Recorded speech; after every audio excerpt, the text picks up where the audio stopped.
Yo, Marlon King here, and in today's video I want to talk about my new setup for making videos and reviews. I'm trying this slightly different rig and I'm just going to talk about the equipment I've got.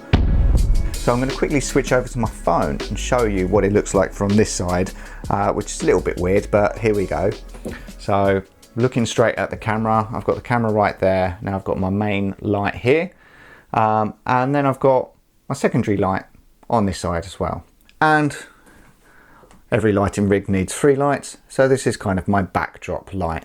And I'll talk through what these are. So actually, I purchased, it was a package from Newer. It's the 660 RGB edition.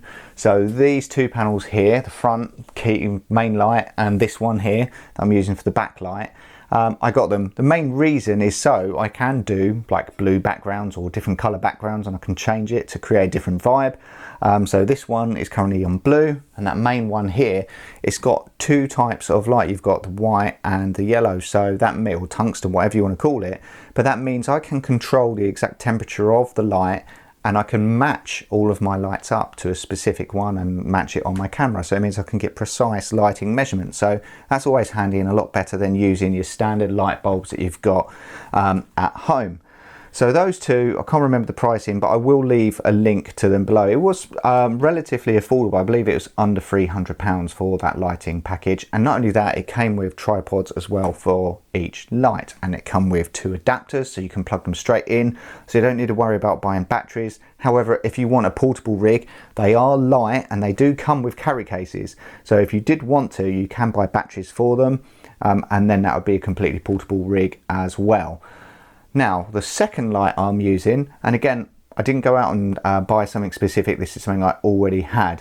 This little key light is the Pocket Light Mini F7, and it's a tiny little light. I got it for under £100, which is great.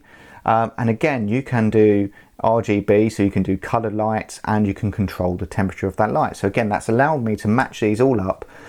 It's not super bright, but I mean, this is only 1 meter away from me, so it's the perfect size just to, you know, stop some of these shadows on my face. Now, depending on the way you want to angle your lights, if I angle this light further over there, I'd start to get more shadows on this side of my face, and that's why I've used this little small key light just to fill that in. However, what I generally do is, because I find shadows a little bit unflattering, I move the light slightly close to the camera, and that means I get less shadows on this side of my face. It's all subtle. Now, the other thing to note as well, if I quickly turn my phone back on and show you this, I've used a diffuser on this main light.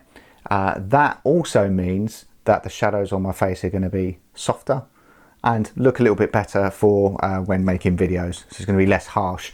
Now, it's quite difficult to find the right one to fit these lights. However, I will dig up the links and I'll put some affiliate links in this video in the description so you can see the exact ones I'm using. If you've got these lights already or you plan to purchase these lights, I would highly recommend getting one of these. And actually, I'll show you now. It's fairly small. It's not too deep. Now, they would normally recommend getting deeper, and the deeper it is, the softer the light will be. But for something like this, I wanted a portable rig. I wanted to leave up most of the time, so I don't want the hassle of packing away these mammoth rigs. I've already got a bigger soft dome, but it's a bit of a hassle. So this is nice and easy. And just on this Mini F7, I don't know if you can see it, but it does have kind of a soft diffusion layer on top as well, and I've already made a review video of that little mini light, so it's well worth checking that one out as well. I think it's a perfect portable rig to carry that tiny one round, but if you want something bigger, then these ones come with the little cases as well, and the light. Something else I wanted to quickly show you that I forgot to mention in the video is this small rig. I've just recently purchased it. It's a little clamp that we can clamp onto anything really. Nice little handle to adjust the clamp. And it's like a little mini tripod with like a ball head, so you can swivel it around. Perfect for use with these like little lights like this Mini F7 that I'm using. And of course, just to save money, look, I've just clamped it to a tripod stand that I'd normally use for a microphone. Other than that, my main camera for recording these videos at home is the Sony a6400, and on it you can see I'm using the Sigma 16mm lens, which is absolutely great. So if I zoom in here, they don't normally show you in these videos what you're actually doing, but look, this is what I've got. I've got it at f2 at the moment, so I'm not stopping it down. This one goes all the way down to f1.4, but for me, by doing it, raising it a little bit, not only do I get it sharper, but I also means it stays focus slightly better as well. I'm shooting at 30 frames per second, so that means I've clocked up my shutter speed at 60th, using the doubling rule. And there's a few other things as well. I probably need to do a video on all of my camera settings, but you'll notice down here, if I can get my finger there, look, I've fixed and locked in that temperature light setting to match my light, so that's a 5600 Kelvin. Yeah, there are some other settings as well, but I'm not going to be able to go through all of it in this video, otherwise I'll run out of time. The other thing is, look, I am using a little lavalier microphone here, and because I'm old school and I'm saving some cash, I'm still going into a portable recorder. Yes, it is still recording, so this is, I think that they've discontinued this one now, but look, that just goes into my pocket. It's a wired one, so it's a very affordable rig. It does mean at the end of my videos I need to plug that in and sync it up with my video from the camera, but it's not the end of the world. And at the moment, all of the wireless ones, although great, you're going to be spending £300 to get that rig. If you've got the money, great, but most people, when you're getting started, you just want something really affordable. And of course, you need to pay for the lights, the camera, the lens, the stands, all of this, so it all adds up. Buy it bit by bit. I'm also using a Manfrotto tripod.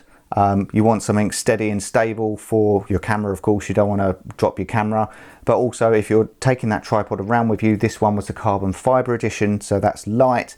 It means, yeah, less weight when you're walking around.